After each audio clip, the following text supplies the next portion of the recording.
Dr. Klatz, recently in the New York Times, there was an article that implied that we really don't need to supplement with vitamin D, and also that we have enough calcium.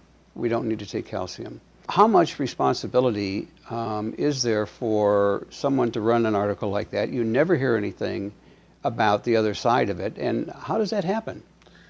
Well, unfortunately, Lyle, we live in a time where the media is mostly bought and paid for.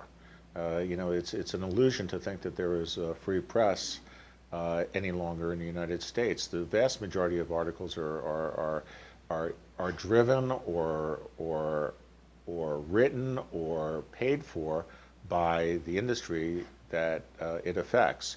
I mean, not that I'm against the pharmaceutical industry. I think the pharmaceuticals have their place and they're very important and they've saved millions of lives. But let's face it, the media receives an income of I've heard as high as $5 billion a year in income from the pharmaceutical industry. That makes them the largest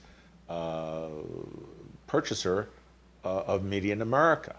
And so if a significant amount of your income is coming from a particular client, you're going to want to make them happy. Also, there's an issue of articles, scientific articles, being penned by ghostwriters, and this is in the media as well, where where certain companies have articles and positions that they want to have placed, and they have it penned, and they just put a physician's name on top of the article, and so the articles come out, and so in that way they're able to skew public opinion. Now, with regard specifically to vitamin D and to calcium, I think you have to always measure, you always have to weigh the evidence. There are hundreds and hundreds and hundreds of papers, okay, from good, respected researchers that say that a large percentage of people have vitamin D deficiency, especially blacks, and especially people living in the northern climates, okay, where they don't get enough sun, and people who even live in the southern climates and don't go out into the sun or wear clothes all over their bodies, so they can't get direct sun exposure. These people tend to have lower levels of vitamin D, and there's also hundreds of papers on calcium and the benefits of calcium supplementation. So when I see a paper, a single paper coming out and saying, nah, don't pay attention to those hundreds of papers from before, pay attention to us, and it gets headlines in the New York Times, well, I kind of scratch my head and I wonder, and I say, does it meet my balance test? And no, it does not meet my balance test. And when you read the paper, at least the paper on vitamin D, it's really talking about a range. And it's saying that most people are within the range. But what they don't tell you is that when they say they're within the range, they're in the lower range. They're not in the upper range. And it's like RDA, recommended daily allowance. RDAs, many people do not have a deficiency of RDAs, but they're sick just the same, or they're not optimally healthy just the same. The difference between having just enough to be within the range of RDA or having the optimal amount is quite a difference, oftentimes 200, 300, 500% difference. So in this paper, they're talking about the range of vitamin D, and I suggest that the range that they're talking about is too low for optimal health. But they're calling it, they're saying it's okay because the majority of people are within the range, but the range is measured at very low levels. Do they have these same kind of programs aimed at the medical community? Oh, there's an awful lot of disinformation out there, unfortunately. And the problem is that the media is not doing their job. The media, the freedom of the press was created by our forefathers in the Constitution for the purpose of the press protecting the public and providing the public the truth and being able to be watchdogs of industry that has gotten too big or too powerful, or government that has gotten too big or too powerful. Well, we know that these situations in some cases occur.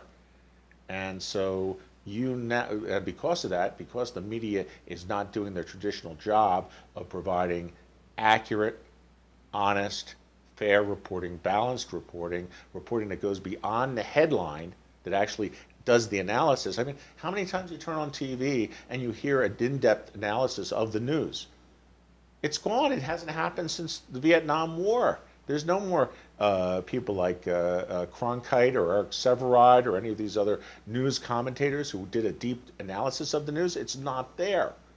Because all we get is headline news. All we get is soundbite news. And it's very easy to deceive the public with if you only read the soundbite.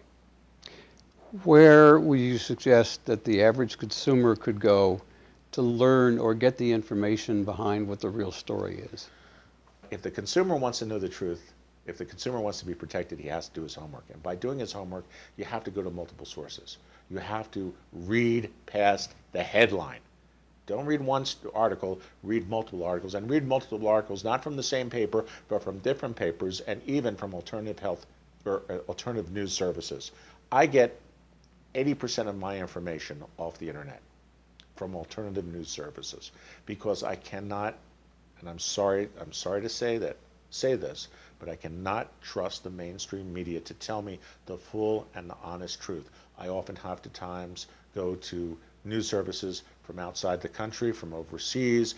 If it's pharmaceutical information, I have to go to professional societies to read their analysis. I have to go to even competing organizations to read their analysis. You have to get it from at least 3 different sources, and not 3 sources in the same publication or in the same field. One has to be from here, one has to be from there, one has to be from here, in order to really get an in-depth, honest view of what's going on. Or you have to listen to someone you trust, and that's someone who does do their homework, and someone who is a commentator such as yourself, who looks deeply into these issues, or someone such as my favorite source is, of course, the worldhealth.net, www.worldhealth.net, which is the official website of the American Academy of Anti-Aging Medicine. We publish a longevity newsletter, which is a electronic magazine that, in fact, reports on the latest news and does analysis as well. Your current A4M meeting, yearly meeting here in Las Vegas, we're in Las Vegas today. Yes.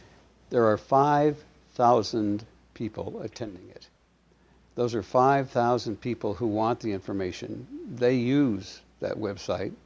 And so basically, hopefully, as things go along, these are also questions we can ask our doctors. Absolutely, because it's not just 5,000 people, it's 5,000 health professionals. The vast That's majority right. of them, 90% of them, are practicing physicians. So in reality, the American Academy of Anti-Aging Medicine is responsible. Right now we have 24,000 members worldwide in 110 countries. And we have, at this conference, 5,000 attendees. And we've trained over 100,000 physicians all around the world in the new science of anti-aging medicine. And as part of their training is their ability to critically analyze the news that is coming out in healthcare and the papers that are being published. And our doctors get a much broader view. These are not guys who just read the headlines. These are guys who read the whole article and also go to other places to read the analysis and to read the rebuttal of those articles. Again, it's a question of balance. You have to be able to balance the information and say, where is truth? Truth is usually somewhere in between.